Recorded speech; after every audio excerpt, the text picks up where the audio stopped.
At one point, pretty early on in Outriders, you will have enough blues and likely almost all the perks from these blues in your perk library, which you can of course get by dismantling these items. And then, as said in my previous tips and tricks video, it's smart to sell these blue items for scrap instead of dismantling them, because that currency will totally come in handy later on. And I will touch on that briefly in this video, but overall I want to focus on ways to get a guaranteed legendary, but also how to farm an unlimited amount of epic gear to boost your character, or get those amazing perks in your library, which will help you a lot as well. So let's go over some amazing early game farms for some great loot. If you like that, then a like on the video would of course really help me out, and let's go. If you did not have any luck with the enemy drops, then the first time you'll encounter epic gear is likely in the shop in the second village called Trench Town. Multiple vendors here will sell them, but as also noted in a previous video, don't immediately buy these items, because you will outlevel them super fast. Now only do it if you really see an amazing perk on one of these items, and I will do a video very soon with amazing perks you want to keep an eye out for. If it's already up, then you find a link to it in the pinned comments. So yes, don't spend your scrap yet, also because there are easier and free ways to get epic items. And this also in Trench Town, or actually here you can interact with Noah, who opens up the monster hunt missions. Then after talking with him, go back to Jacob and look at the full map, and now you will see that there's also a monster hunt mission in Eagle Peaks, which is easier than the one near Trench Town. The sad part is that these monster hunts are not repeatable, so if you have already completed them, then you cannot do them again, unless you join a friend who still hasn't done them yet, so that can be nice. And I will, by the way, have endless farms everyone can just repeat in a moment, but first let's go over this monster hunt farm, because it's similar to the captain farm from the demo. Kill the boss, get the loot, get killed, and now you will spawn in front of the boss arena and can do the encounter over and over again. The nice part is that these monster hunt bosses drop 2 epic items each time. So every time you do this run, you get 2 epic drops, and other members of your team of course as well. The key here is that you want to make sure that one alpha stays alive, or at least some enemies in general, otherwise you will complete the mission and cannot repeat it. The first wave spawns 1 or more alpha depending on your team size, but the boss will come with the second wave. If you get 1 alpha real low though, then the boss will already spawn, so they can take care of the other smaller annoying enemies and let the alpha live while you focus on the boss bird. When the bird is down, grab the loot and just let yourself die by the alpha, and then you can just repeat this. The only downside is that you will lose world tier XP if you're playing on your highest world tier, so keep that in mind, or maybe do one lower tier,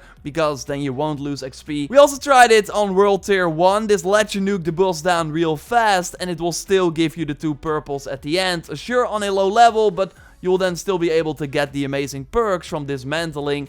Be careful though, because you will kill the enemies real fast, and again, you want to have some enemies live. Another downside is that on World Tier 1, it can take a while before the enemies kill you. In co-op, this farm is overall easier to complete than solo, and you will also get some pretty nice XP depending on your level versus the enemy's level. But yeah, can't really upgrade your world tier during this farm. And one other thing before we go to the next farm you can do no matter what, I would save these monster hunts until you like reach level 30, so the max level, because you will be able to choose an epic item at the end of the mission, which will help you a lot later on, because then you know which perks you are still looking for, and of course the item level of the weapon or gear will also be higher. So I would say do these farms, but don't complete the monster hunt yet until you reach the max level. Now let's continue, because at one point during the main story you will reach the Forest Enclave. It's like 8 hours or more into the game, depending on how much side content you do, and here you will encounter the second huge main boss called Chrysaloid. And the first time you take it out, you will get a guaranteed legendary. It is random though, like we all got a different one. Thunderbird dropped for Joyce, Dennis got the Ember Vault, and I got the amazing Ragnarok's Gaze Rival. So not sure if every legendary can drop here, but it seems that everyone who does this boss for the first time will get one. If you repeat the boss though, you will only get 2 epics, but still, for the time it can take to nuke the boss, that is actually quite a lot. So yes, you can repeat the boss by going back to the lobby, take your team with you if you play co-op, and then select a story point under the Forest Enclave, where you have to track down the beast. And now you spawn right in front of the boss arena, and you, by the way, also have to use this story point feature after going to the forest to be able to go back to earlier points in the game, because you cannot show the map when talking to Jacob. For the boss, there are a few things that you want to keep in mind, especially if you do it solo. In co-op, it's actually pretty easy. We tried it on World Tier 1 as well. And then you will be more waiting because of the phases and the cutscenes. You can like dance in between rounds, why not? It took us 2 minutes per run for 2 epics, so pretty nice. And then you can of course dismantle these epics that are very low level, but you will still get perks that you likely don't have, so that's great. Good to know though is that we're playing on PS5, so loading will likely be longer on older consoles.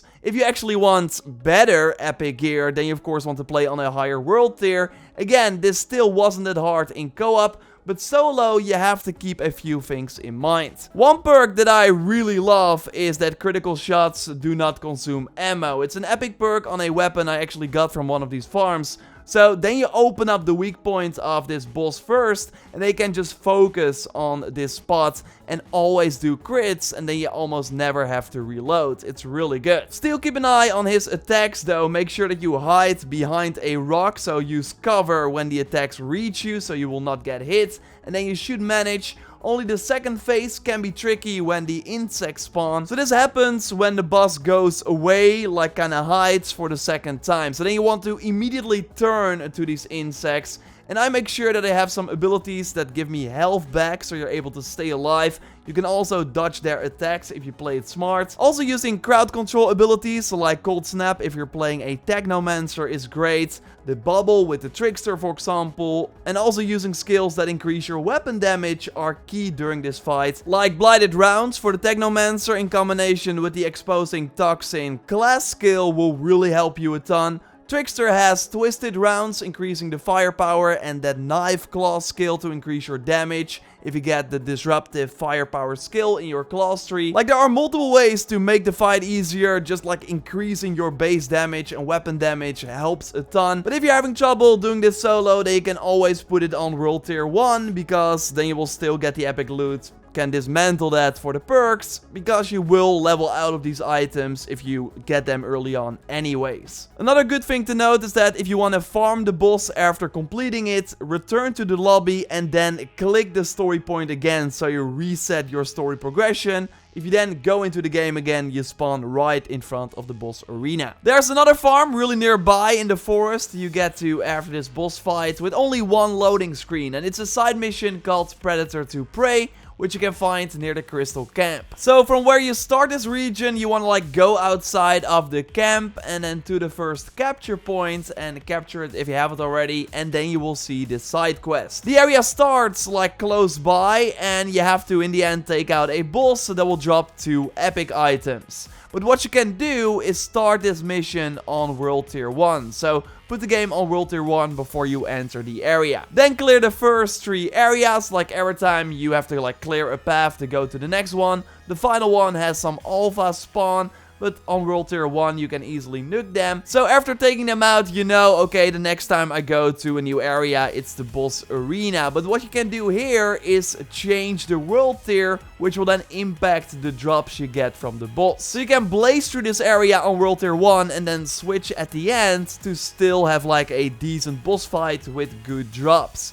But this fight solo can be challenging on a high world tier. Like I do 6 now, which is like quite easy, it's manageable. So try for yourself what you can manage, and if you die, you respawn before the boss so you can try it again. The higher the tier, the better the drops, but again, it will be hard to succeed. So what you can also do is just do the full run on World Tier 1, blaze through it as fast as you can, and then you'll of course still get the purple drops at the end. After killing the boss, you can fast travel back to the Crystal Camp close by and turn in the quest there. Then you will also get an item as a reward and 500 extra XP, and they can immediately talk to the quest giver again and repeat the mission. So then you only have 1 loading screen during this farm. Subscribe of course for way more Outriders content, way more tips and tricks are coming your way and already up on the channel. Of course, if you found cool farms or anything else in the game, drop it down in the comments down below.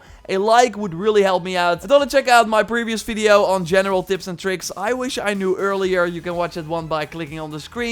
For now, I will speak to you next time, and goodbye.